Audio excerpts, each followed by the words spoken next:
बच्चों जैसी बातें करते हैं। कल वहाँ हम मिलने आए थे, आज हम आए हैं। पार्टी के महामंत्री, हमारे पार्टी के सभी साथी हैं। इतना बड़ा मामला नहीं है। इस परिवार की जो मदद हमसे हो सकती है, राष्ट्रीय अध्यक्ष जी की आवश्यकता नहीं। जय हिंद, नमस्कार। आपके साथ हूं मैं खुशबू मनोरमा मिश्रा। आप सभी का बहुत स्वागत है लाइव टाइम्स के डिजिटल प्लेटफॉर्म पर। रामजी लाल सुमन, ये नाम पिछले कुछ समय में आपने शायद ना सुना हो, लेकिन अब आप लगातार इस नाम को सुन रहे होंगे। ये जो रामजी लाल सुमन है वो फिलहाल अपने किसी काम से नहीं, लेकिन पिछले कुछ समय में अपने लगातार दिए गए बयानों की वजह से चर्चा में है। एक बार और फिर चर्चा में इसलिए है क्योंकि इनको दुष्कर्म जो है ना, ये फिलहाल कोई बड़ी घटना लग नहीं रही है। फिलहाल इनके बयानों से तो कम से कम ऐसा ही लग रहा है कि जिस तरह के बयानों का इस्तेमाल, जिस तरह के शब्दों का इस्तेमाल इन्होंने किया, इनका जो शब्द थे इनके, उससे ये लग रहा है कि दुष्कर्म जो है बहुत छोटी सी बात है। उससे बड़ी बात यह है जिसके लिए वो यहाँ पर पहुंचे थे, जिस काम के लिए पहुंचे थे। तो सबसे पहले आपको सुनना चाहिए कि आखिरकार इन्होंने क्या कहा है, उसके बाद आगे जो है हम इस पर बात भी करेंगे।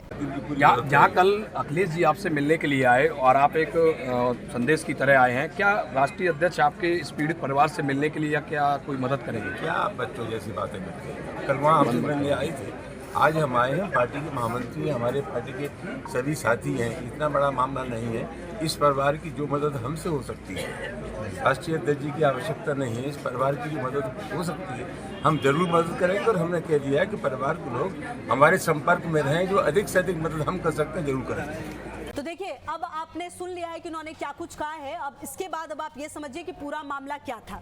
दरअसल आगरा के खैरागढ़ थाना क्षेत्र में एक गांव में 17 अप्रैल की रात दलित समाज की बालिका के पिता दावत में गए। गांव का रहने वाला ओमवीर रात करीब 1:30 बजे बाहर सोती बालिका को उठाकर ले गया। 500 मीटर दूर जाकर दुष्कर्म किया। सुबह पुलिस ने सीसीटीवी में उसकी पहचान की। बालिका से दुष्कर्म की घटना के बाद हड़कंप मचा। शनिवार को भाजपा सांसद राजकुमार चाहर, विधायक भगवान सिंह कुशवाहा और तमाम जो बड़े जनप्रतिनिधि थे वो पहुंचे, पीड़ित स्वजन से मिले। मामला तूल पकड़ते हुए पुलिस ने आरोपी को फतेहपुर सीकरी से गिरफ्तार कर लिया। अब देखिए हुआ क्या कि सपा के जो राज्यसभा सदस्य रामजी लाल सुमन रविवार दोपहर 3 बजे पार्टी नेताओं के साथ पीड़ित परिवार से मुलाकात करने पहुंचे। लगभग आधे घंटे इन्होंने बातचीत की। इसके बाद मीडिया से बातचीत करते हुए भाजपा पर हमला बोला और कहा कि प्रदेश की कानून व्यवस्था पूरी तरह फेल है। जब इनसे ये पूछा गया कि सपा के जो राष्ट्रीय अध्यक्ष है वो पीड़ित से मिलने आएंगे, इस पर इनका ये जवाब था, क्या बच्चों से बात कर रहे हो? जो आपने सुना भी, क्या बच्चों से बात कर रहे हो? ये इतना बड़ा मामला नहीं है। इस परिवार की जो मदद करनी है करेंगे, राष्ट्रीय अध्यक्ष जी की आवश्यकता नहीं है। और इसके बाद वो दोबारा बीजेपी पर कटाक्ष करने लगे। देखिए सवाल ये है, अच्छा आपको याद होगा मुलायम सिंह यादव जो अब इस दुनिया में नहीं है, उनका एक जो बयान था ना वो आज भी चुभता है, आज भी जिक्र होता है। उन्होंने कहा था लड़के हैं, लड़कों से गलती हो जाती है। आज भी ये बयान जो है कई बार कहा जाता है कि सपा की तो सोच ही यही है, ये कह दिया जाता है। और जब रामजी लाल सुमन जैसे लोग जिनके पास एक जिम्मेदारी है, राज्यसभा सांसद ऐसी बात कहते हैं, तो सवाल ये उठने लगता है कि क्या सचमुच सपा अभी भी उसी ढर्रे पर चल रही है? क्या वो भूल नहीं पाते, क्या वो समझ नहीं पाते कि वो क्या कह रहे हैं? क्योंकि वो सीधा सीधा ये कह रहे हैं बच्चों से बात करते हो, ये इतना बड़ा मामला नहीं है। क्या मामला बड़ा हो सकता है इनके लिए? अब सवाल तो ये है। अच्छा, रामजी लाल सुमन जो हैं वो पिछले कुछ समय से लगातार चर्चा में, ये भी आपने सुना ही होगा, क्योंकि लगातार उनके बयान राणा सांगा को लेकर उन्होंने बयान दिया था जिसका लगातार विरोध हुआ। राणा सांगा को लेकर जो बातें उन्होंने कही वो कहीं ना कहीं आप समझिए एक तरह से अपमानजनक था। जिस तरह की बात, जिस तरह की भाषा का उन्होंने इस्तेमाल किया। अब आखिरकार जो ये लोग होते हैं इनको इतनी हिम्मत मिलती क्यों है? हिम्मत देखिए ऐसे भी मिल सकती है ना कि राणा सांगा के बारे में उन्होंने एक बात कही, विरोध पूरा हुआ, करणी सेना उनके कार्यकर्ता जो हैं वो पहुंचे, उन्होंने लगातार विरोध किया। लेकिन सपा के जो सुप्रीमो है अखिलेश यादव, वो पहुंच जाते हैं इनके घर पे आगरा में। अभी परसों की बात है, वो आगरा पहुंचे थे उनके घर, आगरा पहुंचे उनके घर, उनसे मुलाकात की, एक प्रेस कॉन्फ्रेंस भी आयोजित किया गया और सरकार पर पूरी तरह से उन्होंने हमला बोला कि सरकार के संरक्षण में इनके घर पर, रामजी लाल सुमन के घर पर हमला हुआ है। तो आप जब इस तरह का संरक्षण प्रदान करते हैं तो शायद इस तरह के बयान देने की हिम्मत बढ़ती है। जिस तरह से ये पूरा मामला, देखिए रेप एक ऐसी चीज़ होती है जो बहुत सेंसिटिव मामला होता है, और जिस तरह से ये बयान सामने आते हैं वो कहीं ना कहीं बहुत लंबे समय तक याद रहते हैं। रामजी लाल सुमन की तरफ से दिया गया बयान निश्चित तौर पर बहुत ही असंवेदनशील है, और जिस तरह की भाषा का उन्होंने इस्तेमाल किया वो अपने आप में बता रहा है कि रामजी लाल सुमन की मानसिकता क्या हो सकती है।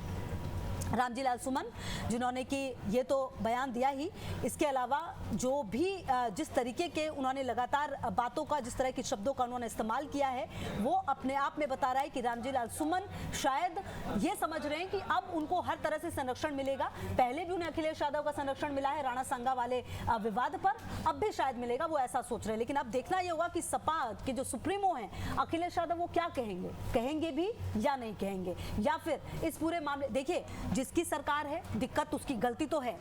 आप ये तो बिल्कुल तय है कि कानून व्यवस्था प्रशासन इन सब की जिम्मेदारी है कि एक राज्य में इस तरह की घटना ना हो।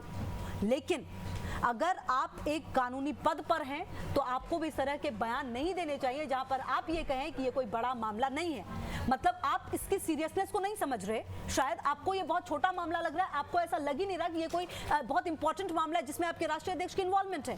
मतलब फिर आप कानून व्यवस्था पर सवाल कैसे उठाएंगे जब आपको इतना बड़ा मामला लग नहीं रहा। आपको ये मामला बड़ा लगना चाहिए था, तभी आप सवाल उठाते सत्ता पक्ष से, क्योंकि आप विपक्ष में हैं।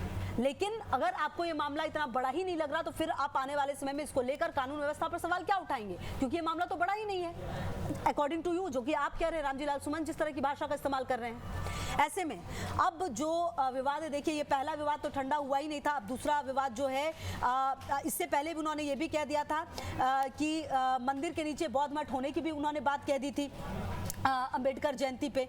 ये भी याद होगा आपको, तुम कहते हो हर मस्जिद के नीचे मंदिर है तो हमें ये कहना पड़ेगा हर मंदिर के नीचे बौद्ध मठ है। इससे पहले राणा सांगा को लेकर जो बातें उन्होंने कही थी कि अगर कहोगे कि मुसलमान में बाबर का डीएनए है तो तुम में किसका डीएनए, जरा ये भी बता दो। इस दौरान रामजी लाल सुमन ने करनी सेना पर भी हमला बोला। उन्होंने कहा कि हमने 3 सेनाएं सुनी थी, वायुसेना, थल सेना, नौसेना, हमारे पास नई सेना पैदा हो गई है, ये बात भी उन्होंने कही थी। तो कहीं ना कहीं उच्च सदन में सपा सांसद ने कहा चीन की हमारी जमीन पर कब्जा कर लिया है चीन ने, अरुणाचल प्रदेश को चीन अपने हिस्से में दिखाता है। तो ये उन्होंने ये भी कहा कि करनी सेना के रणबांकुरों को हिंदुस्तान की सरहद पर जाना चाहिए, चीन से हमें बचाना चाहिए, अगर तुम ये नहीं करते तो तुमसे ज्यादा नकली इस दुनिया में कोई नहीं है। इस तरह के बयान, चलिए ये तो फिर भी आपने, चलिए करनी सेना पर आपको ठीक है, आपने जो अपनी बातें हैं वो रखी, आपको जो समझ में आता है वो आपने कही है। लेकिन जिस तरह का बयान ये पूरा मामला जो रेप का रहा है उस पर उन्होंने दिया है, ये बहुत ही असंवेदनशील है निश्चित तौर पर। सवाल ये है कि क्या अखिलेश यादव इस पर कुछ कहेंगे, क्या उनकी बातें सामने आएंगी, क्या वो पीड़िता से मिलने जाएंगे, या फिर जो रामजी लाल सुमन कह रहे हैं कि इतना इंपॉर्टेंट मैटर नहीं है, इसमें उनको आने की जरूरत नहीं है, वो सचमुच नहीं आएंगे। देखना ये महत्वपूर्ण होगा। लेकिन ये पहला मौका नहीं है और ये रामजी लाल सुमन ही नहीं है, इससे पहले भी कई ऐसे जनप्रतिनिधि हुए हैं जिन्होंने इस तरह की रेप जैसे सेंसिटिव मामलों पर इस तरह के बयान दिए हैं। और कहीं ना कहीं उनको ये अपनी शायद जिम्मेदारी महसूस नहीं होती कि उनके कंधों पर कितनी बड़ी जिम्मेदारी है। जब आप कुछ कहते हैं उसका कितना बड़ा असर एक समाज पर, एक वर्ग पर होता है। बहरहाल देखना होगा, इंतजार इस बात का होगा कि अखिलेश यादव की तरफ से इस पर क्या रिएक्शन आता है। निश्चित तौर पर यह बेहद महत्वपूर्ण होगा। क्या पहले की तरह बचाने पहुंच जाएंगे उनके घर पर, जैसा राणा सांगा के जो विवाद में हुआ था, उनके घर पहुंच गए थे, सरकार पर सवाल उठाया था। अब क्या करेंगे ये देखना महत्वपूर्ण होगा। और क्या रामजी लाल सुमन को एहसास होगा कि उन्होंने कुछ गलत कहा है, या वो ये कहेंगे कि मेरे बयान को तोड़ मरोड़ कर पेश किया जा रहा है, क्योंकि बयान तो आपने सुन लिया है, इसमें कुछ तोड़ने मरोड़ने जैसा तो है नहीं। उन्होंने बिल्कुल ही क्लियर कहा है कि ये कोई बहुत इंपॉर्टेंट, ये कोई बहुत बड़ी बात नहीं है कि इसके लिए अखिलेश यादव आए, हम देख लेंगे कि हमें क्या मदद करनी है। बहरहाल ये अब देखना होगा, समझना होगा कि आने वाले समय में इस पूरे मुद्दे पर और क्या कुछ रिएक्शन आता है। और भी देखना होगा कि क्या रामजी लाल सुमन जो अभी फिलहाल चर्चा में चल रहे हैं, क्या एक के बाद एक ऐसे बयान देकर चर्चा में बने रहेंगे, सुर्खियों में बने रहेंगे, क्या उनको ऐसा करना रास आ रहा है। लगातार नजर रहेगी, तमाम खबरों के लिए आप रहिए हमारे साथ, देखते रहिए लाइव टाइम्स। बहुत शुक्रिया।